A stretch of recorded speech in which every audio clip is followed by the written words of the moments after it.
Hello, friends. Jackie Blazer, Master Trainer and Nutrition Coach here once again with another video for you. This time, we're talking about how to calculate macros for fat loss. As I mentioned in previous videos, I get lots of questions about this each week for folks that are interested in learning more about flexible dieting and IIFYM, or if it fits your macros, a very flexible, very sane way to gain muscle or lose body fat as opposed to traditional restrictive dieting. So today we're going to talk about if you are looking to lose body fat, how you can begin to set up your nutrition plan. So to get started, here's what you'll need. You're going to need to know your current body weight. You're going to need to know your approximate maintenance calories, and we're going to go through how to calculate that as well. We're going to do a little review of energy balance so you can understand what forces are at work here. You're going to need a calculator because there is a little bit of basic math involved, and you're going to need nutrition tracking software or an app such as MyFitnessPal. It's a free app download in the App Store for Apple or Android, or you can just go to their website at myfitnesspal.com and use their web-based version of the software. Okay, really quick before we get started, once again, Nutrition 101, going back to 8th grade science class here. These are the basic rules of thermodynamics and energy balance. So to lose weight, you have to be in a calorie deficit. You have to burn more calories than you take in. To maintain your weight, it is when your calories equal your calories out. And then to gain weight, you have to be in a caloric surplus, whether that's gaining body fat weight or muscle weight. And just for review, so you can see how our math is going to work, for protein, you are getting 4 calories per gram for energy, 4 calories per gram for carbohydrates, and then 9 calories per gram for fats. All right, so to set up your plan here, the first thing we're going to do is determine your maintenance calories. Okay, and so for most exercising individuals with a healthy metabolism, you're going to maintain your weight on 14 to 16 calories per pound body weight. Okay, so you can go ahead and do that calculation for yourself. For myself, I weigh 125 pounds. So multiply that by 14, I get 715. Multiply by 16, I get 2,000. So for me, theoretically, my maintenance calories are between 1,750 and 2,000 calories. And in practice, I know this to be true for myself.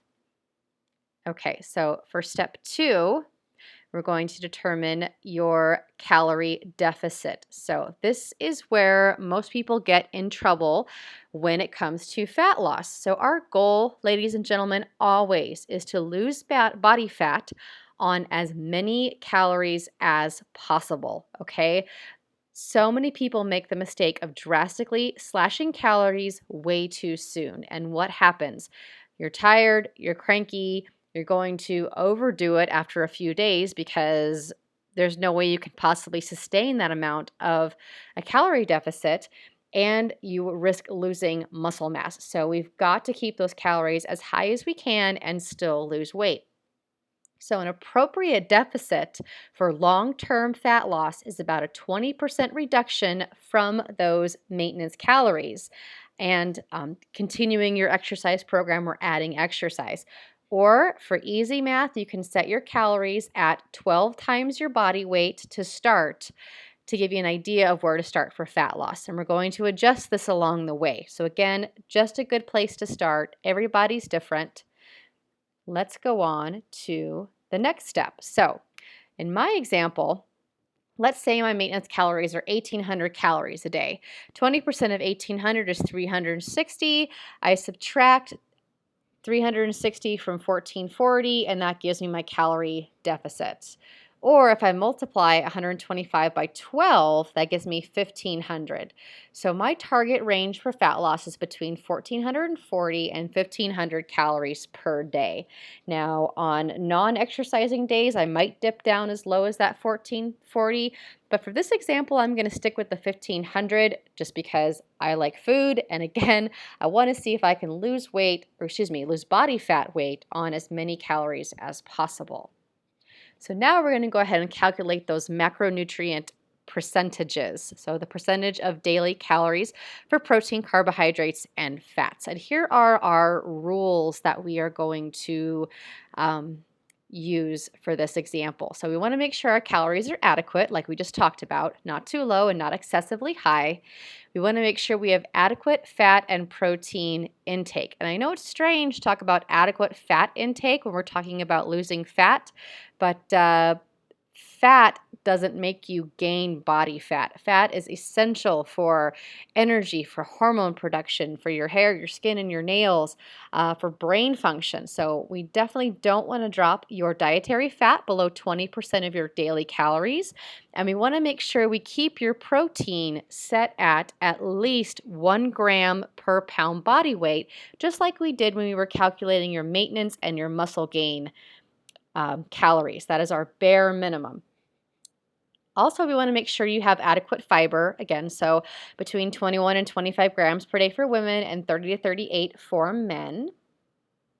So we're going to start with protein because that's going to be essential for maintaining muscle mass while you're in a calorie deficit. So again, we want to keep that adequate protein is 30 to 40% of your total calories or 1 to 1.5 grams per pound body weight. So for myself, 125 pounds times 1 gram per pound is 125 grams. Up to 125 times 1.5 is 187.5, which is way too high. It's a lot of protein for little old me, okay?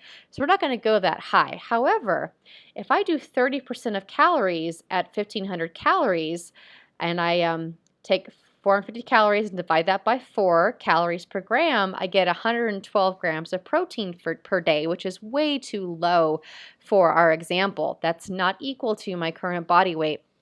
So I'm going to have to bump that up just a little bit. So even by just adjusting a little bit, if I do 500 calories from protein,